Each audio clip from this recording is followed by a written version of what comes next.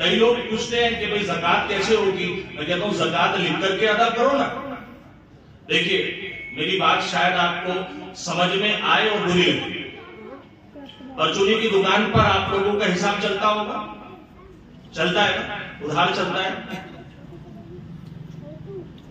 8ویں دن آپ حساب کرتے ہیں، مہینے میں آپ حساب کرتے ہیں. آپ نے اس کو رقم دے دی کہ صاحب یہ آپ کا قرضہ ہے، 8 دن سے ہم لے رہے ہیں جو سامان، یہ آپ رکھ لیجیے.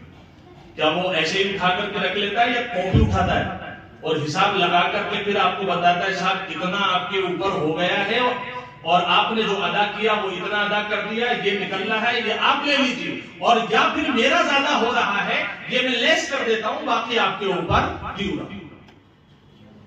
کیا آپ یہ کہیں کہ بھائی مجھ سے بس لیتے رہو، کوئی حساب کتاب نہ رکھو؟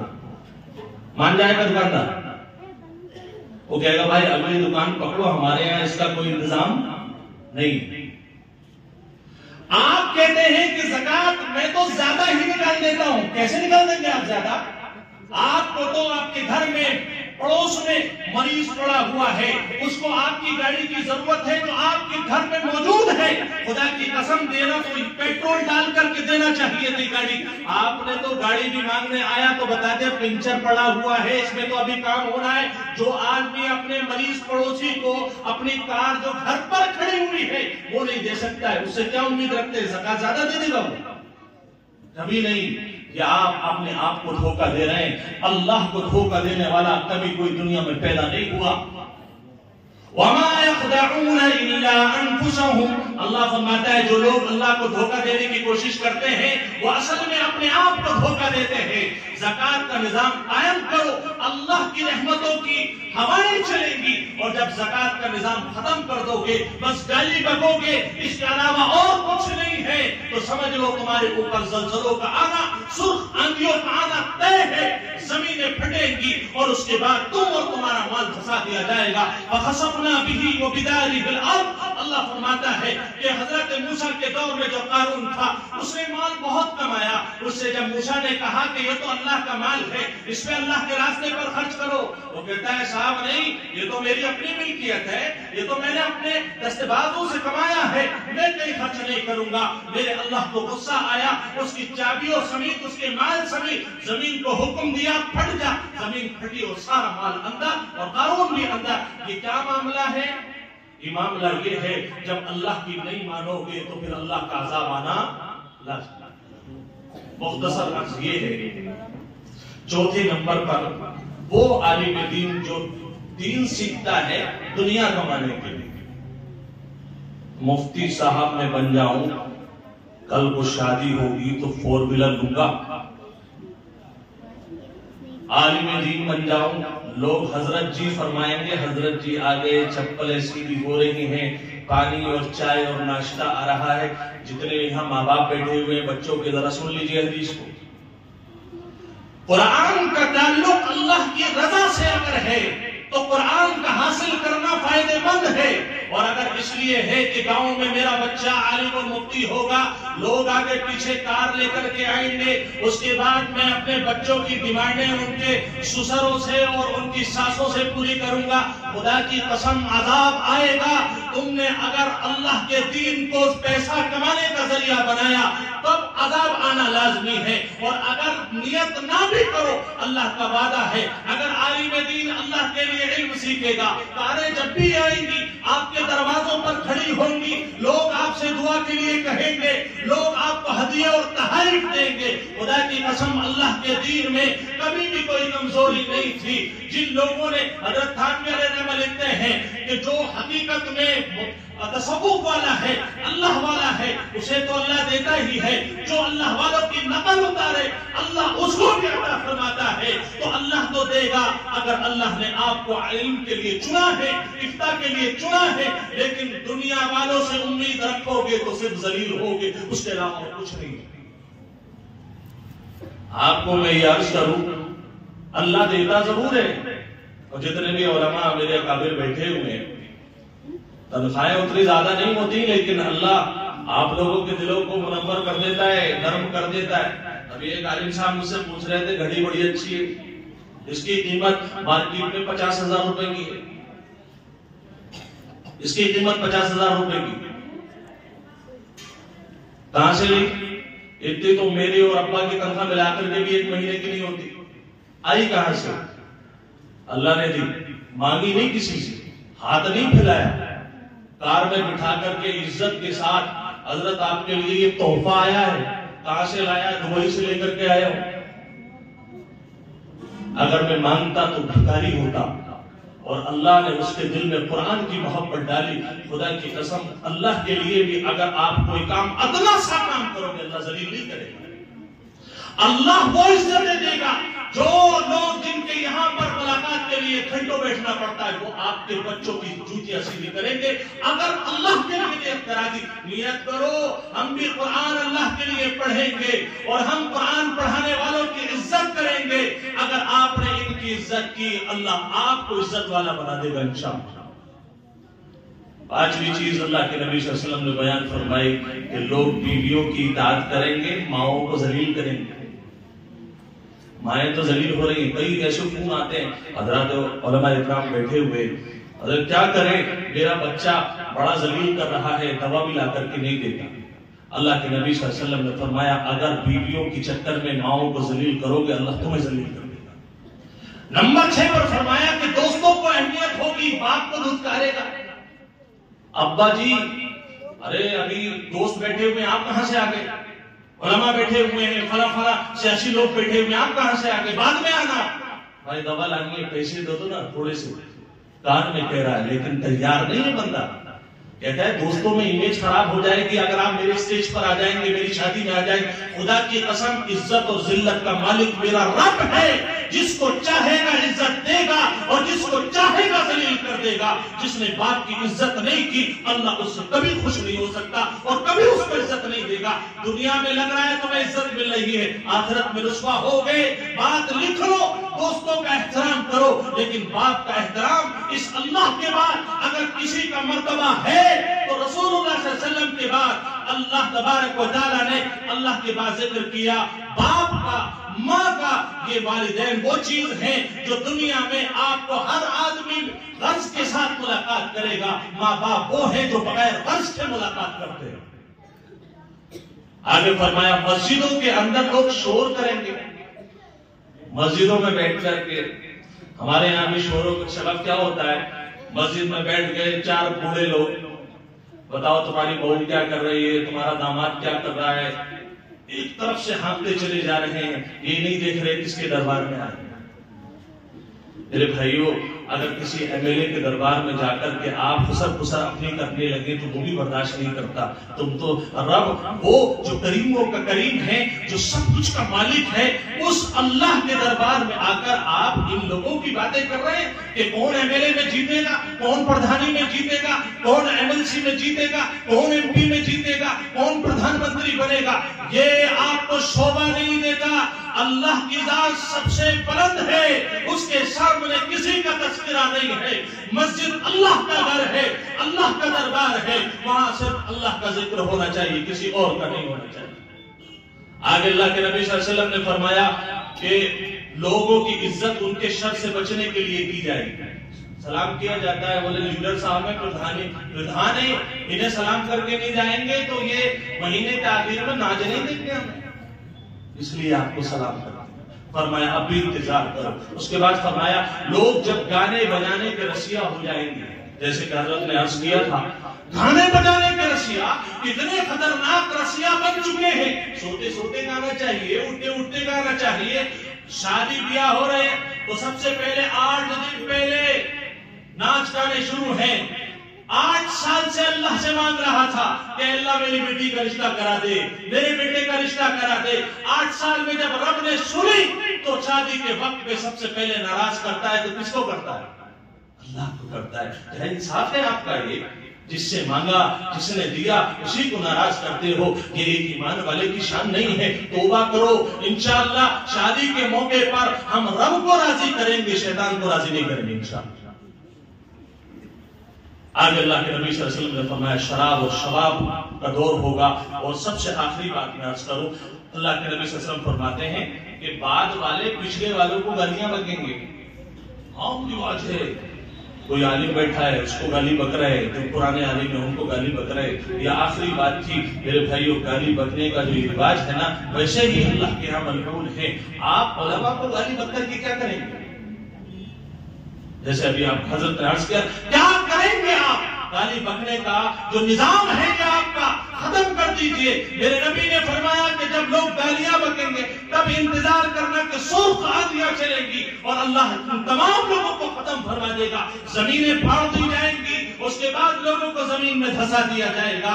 اگر آپ ترقی کے زلزلے سے کچھ نہیں سمجھے تو سمجھ لو آپ کو خسارہ ہے۔ اور سائنٹسٹ تو یہاں تک انومان لگا رہے ہیں ہندوستان ابھی باقی ہے، یہاں زلزلہ آئے گا، لیکن انما علمها عند اللہ، انما العلم عند اللہ، کہ اس کا علم تو صرف اللہ کے یہاں ہے، اللہ کے علاوہ نہیں کوئی نہیں جانتا۔ لیکن یہ تو بتاؤ کیا اللہ ہندوستان میں زلزلہ نہیں آ سکتا؟ آپ کے چھتریا میں کہ اللہ کا عذاب نہیں آ سکتا؟ لالپور میں اللہ کا عذاب نہیں آ سکتا؟ کہاں نہیں آ سکتا؟ جہاں رحمت آ سکتی ہے وہاں عذاب بھی آ سکتا ہے۔ اللہ فرماتا ہے مجھ سے ڈرو، یا ایھا الناس اتقوا ربکم، اے لوگو اللہ سے ڈرو۔ اللہ کے نبی صلی اللہ علیہ وسلم کا اب عمل کیا ہے زلزلوں سے کیسے بچا جائے؟ 3 چیزیں۔ پہلی چیز استغفار، اللہ سے توبہ کرو، اللہ کو منا لو۔ خدا کی قسم اللہ مان گیا تو سب کچھ آسان ہو جائے گا، اللہ ناراض ہوگا تو کچھ بھی حل نہیں ہوگا۔ میں چھوٹا ہوں، میں سمجھ رہا ہوں اس بات کو، آپ بڑے ہیں، آپ مجھ سے زیادہ سمجھتے ہیں۔ جس میدان میں ہے دیکھو کہ اللہ ناراض کیوں ہے، اللہ سے توبہ کرو۔ دوسری چیز نماز کا اہتمام کرو۔ حضرت عبداللہ ابن عباس رضی اللہ عنہ کے دور میں زلزلہ آیا بصرہ کے اندر، حضرت نے فرمایا لوگوں نکلو نماز پڑھو، اللہ کو مناؤ، کیونکہ اللہ ہی زلزلوں کو ٹال سکتا ہے، کوئی اور چیز نہیں۔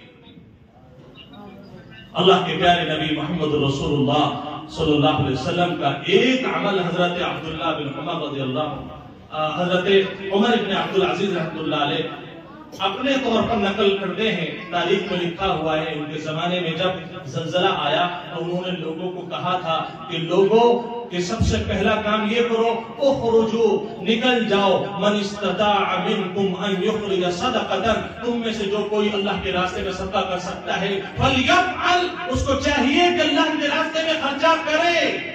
اور اس کے بعد دلیل دی فإن اللہ تبارک وتعالی یقول قد افلح من تزکا وذکر اسم ربہ فصلی، کہ اللہ ان لوگوں کو پاک اور صاف فرما دیتا ہے، ان لوگوں کو اللہ کامیابی عطا فرماتا ہے جن کے دل پاک ہوتے ہیں، جو اللہ کا نام لیتے ہیں، کیونکہ اللہ نے زلزلہ دیا ہے وہی دور کرے گا۔ تو نیت کرتے ہیں انشاءاللہ توبہ کریں گے۔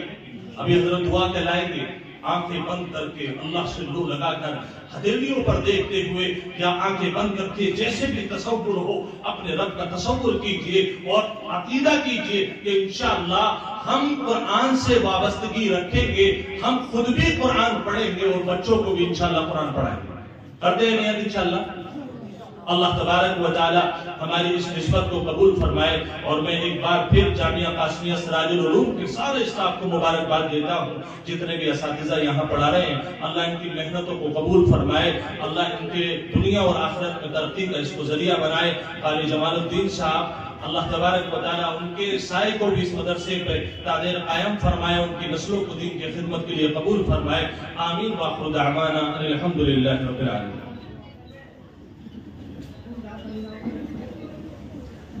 ماشاءاللہ۔